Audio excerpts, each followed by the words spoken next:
नमस्कार. आज आपण एक अशा गोष्टीबद्दल बोलणार आहोत जी आपण सगळ्यांनीच लहानपणी ऐकलेली आहे. हो, चतुर कावळ्याची गोष्ट. आता वाटेल की ही तर लहान मुलांची गोष्ट आहे, पण थांबा. हिचा जो खरा अर्थ आहे ना, तो आजच्या काळातही तितकाच किंबहुना जास्तच महत्वाचा आहे. खरं तर ही फक्त एक गोष्ट नाहीये, हे एका खूप मोठ्या प्रश्नाचं उत्तर आहे. असा प्रश्न जो आपल्या सगळ्यांच्या आयुष्यात कधी ना कधी उभा राहतोच. तो म्हणजे कठीण परिस्थितीतून मार्ग कसा काढायचा. आणि गंमत म्हणजे या इतक्या मोठ्या प्रश्नाचं उत्तर या छोट्याशा गोष्टीत लपलेलं आहे. चला तर मग बघूया तरी ही इतकी जुनी गोष्ट, ही एक शाश्वत शिकवण आपल्याला या प्रश्नाचं उत्तर कसं देते. लक्षात घ्या, ही कथा फक्त एका पक्षापुरती मर्यादित नाही, ही तर प्रॉब्लेम सॉल्व्हिंगच्या एका जबरदस्त मेथडबद्दल आहे, जी आजही तितकीच इन्स्पायरिंग आहे. तर गोष्टीची सुरुवात होते एका जंगलात. आणि आपला हिरो कोण आहे? एक कावळा. पण हा काही साधासुधा कावळा नाहीये. हा त्याच्या हुशारीसाठी, त्याच्या स्मार्टनेससाठी ओळखला जातो. बाकीच्या पक्ष्यांपेक्षा तो खूप वेगळा आहे. आणि त्याची हीच हुशारी आहे जी या कथेला इंटरेस्टिंग बनवते. मग या कावळ्यासमोर नक्की प्रॉब्लेम काय आला आणि त्याने आपल्या हुशारीचा वापर करून तो सोडवला कसा? चला बघूया. तर जसं आपण बोललो, आपल्या कथेचा जो नायक आहे तो आहे एक हुशार कावळा.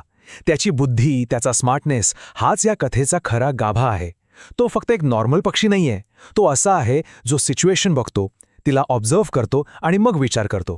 पण त्याच्यासमोर एक खूप मोठी, खूप बेसिक अडचण होती. तो खूप तहानलेला होता. आणि ही जी तहान होती ना, तिनेच त्याला काहीतरी वेगळं, काहीतरी हटके विचार करायला भाग पाडलं. म्हणतात ना, गरज ही शोधाची जननी असते. ते अगदी खरं आहे. तो असाच पाण्याच्या शोधात फिरत होता आणि मग त्याला एक बरणी दिसली. पण प्रॉब्लेम काय होता? पाणी होतं, पण ते अगदी तळाशी होतं. इतकं खाली की त्याची चोच काही केल्या तिथपर्यंत पोचत नव्हती. म्हणजे बघा, अडचण अगदी डोळ्यासमोर होती. पाणी दिसतंय पण पिता येत नाहीये. म्हणजे सिच्युएशन बघा कशी आहे. एका बाजूला आहे प्रचंड गरज, तहान, आणि दुसऱ्या बाजूला आहे सोल्युशन, पाणी, पण ते आवाक्याबाहेर आहे. आता या दोघांमधलं अंतर कसं कमी करायचं, हाच तर खरा चॅलेंज होता. आणि इथेच त्या कावळ्याच्या स्मार्टनेसची खरी परीक्षा होती. दुसरा कुठला पक्षी असता तर काय केलं असतं? सोडून दिलं असतं, उडून गेलं असतं. पण नाही, या चतुर कावळ्याने एक जबरदस्त आयडिया शोधून काढली. चला बघूया तरी काय होता तो उपाय. ओके, ही गोष्ट खूप महत्वाची आहे, कारण इथे आपल्याला त्या कावळ्याची विचार करण्याची प्रोसेस दिसतीये. बघा, त्याने 4 स्टेप्स फॉलो केल्या. पहिली स्टेप निरीक्षण, म्हणजे ऑब्झर्वेशन. त्याने सिच्युएशन नीट पाहिली, समजून घेतली. दुसरी कल्पना, म्हणजे आयडिया. मग त्याच्या डोक्यात एक आयडिया आली. तिसरी कृती, म्हणजे ॲक्शन. त्याने फक्त विचार नाही केला तर लगेच कामाला लागला. आणि चौथी, सगळ्यात महत्वाची, परिणाम, म्हणजे रिझल्ट. आणि त्याला यश मिळालं. खरं तर कुठलाही प्रॉब्लेम सोडवायला ह्या 4 स्टेप्स खूप कामाचे आहेत. मग कावळ्याने नक्की केलं तरी काय? एकदम सिंपल. त्यांनी आजूबाजूला पडलेले छोटे छोटे दगड उचलले आणि एक एक करून त्या बरणीत टाकायला सुरुवात केली. किती साधी पण जबरदस्त आयडिया होती नाही का? आणि त्याचा परिणाम एकदम परफेक्ट.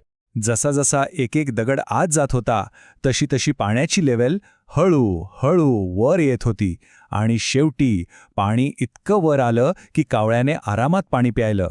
त्याच्या मेहनतीला आणि हुशारीला अखेर फळ मिळालं. पण थांबा, ही गोष्ट इथेच संपत नाही. ही फक्त एका तहानलेल्या कावळ्याची आणि बरणीची गोष्ट नाहीये. नाही, याच्या मागे एक खूप मोठा, खूप खोल अर्थ लपलेला आहे. चला तर मग तोच अर्थ आता समजून घेऊया. ही गोष्ट आपल्याला 3 फार महत्वाच्या गोष्टी शिकवते. एक म्हणजे धैर्य, पेशन्स. दुसरं बुद्धिमत्ता, म्हणजे इंटेलिजन्स. आणि तिसरं परिस्थितीनुसार सोल्युशन शोधण्याची कपॅसिटी. खरं सांगायचं तर कुठल्याही प्रॉब्लेममधनं बाहेर पडायला याच 3 गोष्टीच तर लागतात. म्हणूनच मी म्हणत होतो, हा फक्त एका पक्षाचा आणि पाण्याचा किस्सा नाहीये. हे तर क्रिएटिव्ह प्रॉब्लेम सॉल्व्हिंगचं एक क्लासिक उदाहरण आहे. ही एक विचार करण्याची पद्धत आहे, एक माइंडसेट आहे. बरं, मग या इतक्या जुन्या गोष्टीतून आजच्या आपल्या धावपळीच्या आयुष्यासाठी काय शिकायचं? हा प्रश्न महत्वाचा आहे. कारण यातली जी तत्त्वं आहेत ना, ती आजही 100% लागू होतात. या गोष्टीतले ते जे दगड आहेत ना, ते दगड म्हणजे काय? ते म्हणजे आपण रोज करत असलेले छोटे छोटे प्रयत्न. त्या छोट्या सातत्यपूर्ण ॲक्शन्स ज्या हळूहळू मोठ्यात मोठ्या प्रॉब्लेमला पण सोडवतात. एका वेळी एक दगड, एका वेळी एक पाऊल. कन्सिस्टन्सी म्हणजेच सातत्य, हेच यशाचं खरं रहस्य आहे.